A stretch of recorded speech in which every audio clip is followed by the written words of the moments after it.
Tchan. Donc, veut dire, Eza Koinda Lelo na kati ya province ya Okatanga, na oyo instruction gouverneur de la province Jacques Aboula Kato ndani ya pesaki pona kobattre la population na province ya Okatanga, yango yo bafui ebimi mbome botami na bana oyo tozobenga bosa misala ya très bien, eza ba BNC bana Congo oyo baza diriger na kati ya province na Ilunga Katomba Lambert le vieux kake la foudre mu kwa tombola sécurité bazui oyo bazobenga bato bazola lisa bato na butute ba criminel babandi ya mer na ba misusu ko baboto la kabilo kwa batu bazana bango lelo yango wana tokitaki sur place pona komema bilili totinda batu nyonso na kati ya Congo bamona musala ezosala na kati ya province ya Okatanga. Donc ezali frappe kosakana te minutes oyo police et septier biloko nyonso en marche pona kosala leto criminalité ekita na makambo oya o balokoti mutu na sac basali boye tout ça bako nyonso wana ezala les sociétés. Pourquoi? Parce que police et septier ezali misonga pona osala musala ko battre la population na biloko na bango.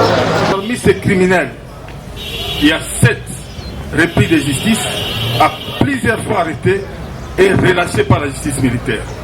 Il y a même un qui avait tué un policier commis au péage de Luambo. Condamné pour 20 ans, mais malheureusement, il a été libéré. Il n'a même pas fait 2 ans. Avec votre autorisation, je m'en vais juste accorder la parole aux enquêteurs pour vous donner les détails. Les bandits, comme énoncé par le porte-parole du commissariat provincial PMC au Katanga, de la manière suivante. Vol, extorsion et autres formes. Et après un temps, il s'est retrouvé un phénomène de ramassage de corps sans vie emballés dans des sacs, criminels mis en place. Les services de sécurité, précisément le commissariat provincial du Haut-Katanga, a donné des instructions fermes aux commandants d'unités et chefs de département. C'est ainsi que le département de renseignements généraux s'est pris et s'est mis en œuvre pour rechercher et démanteler ces bandes. Sur ce, le département de renseignements généraux a eu à mettre la main sur 4 groupes de bandits répartis de cette façon. Le premier groupe, donc 5 hommes, ainsi qu'une femme, une sous-officière de FARDC adjudante. Le chef de bande, c'est M. Muzungu Bonane. Cette bande-là a des affinités très proches avec les prisonniers, dont les dossiers est en instruction à la haute cour militaire, à la cour militaire du Haut-Katanga, de l'ex-Katanga plutôt. Ces criminels que vous voyez là, 3 chargeurs plus 92 munitions. Son Excellence. Toujours de leurs mains, nous avons saisi cette Jeep Vanguard de couleur noire que vous voyez de l'autre côté. La victime a été sommée par des coups de feu. C'est ainsi qu'ils ont eu à emporter cette Jeep. Jusque-là, nos enquêtes sont en cours pour retrouver les propriétaires, donc la victime. Cette bande que vous voyez là-bas, que nous vous avons présentée, a des ramifications. Le monsieur que vous voyez là-bas en tricot noir, monsieur Migo, biologique, d'un renommé, d'un criminel de long chemin, dénommé Taget, de son vrai nom Thierry. Thierry qui est en prison, les dossiers qui est dans les procès en cours avec notre officier supérieur Donna qui a été sali par ces criminels. Et pourtant, d'après nos enquêtes, nous avons décelé que ces armes ne proviennent que de l'Est de notre pays. Puisque les armes qu'ils ont provenaient de Moba. C'est un certain Patrick qui est en fuite, qui était porteur de ces armes, et elles ont transité par Lubumbashi jusqu'à Kolwezi. C'est alors que le monsieur que vous voyez là-bas, monsieur Marcus, alias Pundu, Kaya, il est là, c'est lui leur financier, c'est lui qui a facilité le transport de ces armes de Kolwezi jusqu'ici à Lubumbashi. Et c'est lui-même qui planifie qui cible les personnes à des parcelles où ils peuvent opérer paisiblement. La troisième personne que vous voyez là-bas, M. Papi. Papi, c'est un repris de justice, maintes fois arrêté et libéré. Il vient d'être libéré il n'y a pas 2 mois. Il a été impliqué dans le dossier de l'assassinat de notre...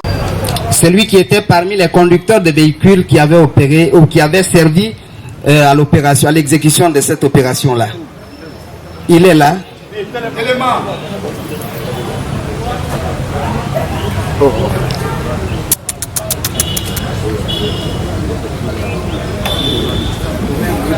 Son grand frère, M. Migabo Jean-Pierre, afin de le rapatrier vers Goma.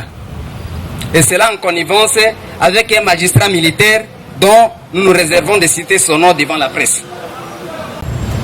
En Varese, RDC. Trésor Katala, d'après nos sources, ce monsieur est en ramification avec la bande de monsieur Kabengele, que vous connaissez mieux, auteur du meurtre de notre regretté inspecteur de l'ANR et auteur de l'évasion qui s'était commis à la 22e région militaire. Dans son téléphone que nous avons saisi, son Excellence Monsieur le Gouverneur, nous avons retrouvé les éléments audio dans lesquels M. Trésor Katala était en communication avec les membres de la bande de M. Kabengele. Ils étaient en train de préparer une opération sur la ville de Lubumbashi. C'est alors que nos services ont mis la main sur lui et le téléphone saisi et entre nos mains. Le troisième groupe, M. Ilunga, Dieu merci.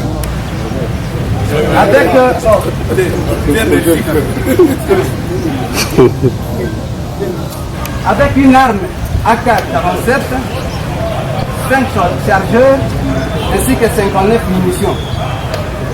Son Excellence, Monsieur le Gouverneur, dans leur interrogatoire, ils ont reconnu avoir été auteurs de plusieurs cas de braquage de sujets. Il n'y a pas une semaine, ils ont eu à opérer et cambrioler un montant de $36 000 à Likasi ainsi qu'un montant de fonds non évalués.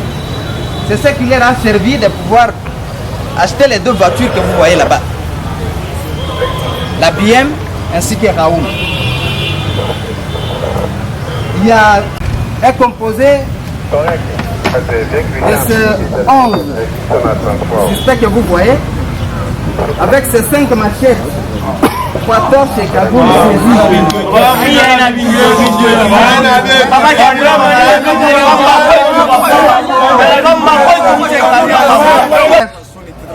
Monsieur Rogatien, que vous voyez là-bas,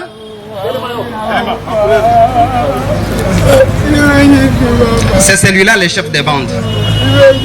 Et d'autres effets. Toutes ces autres personnes-là ont été citées par des torches. Les autres personnes.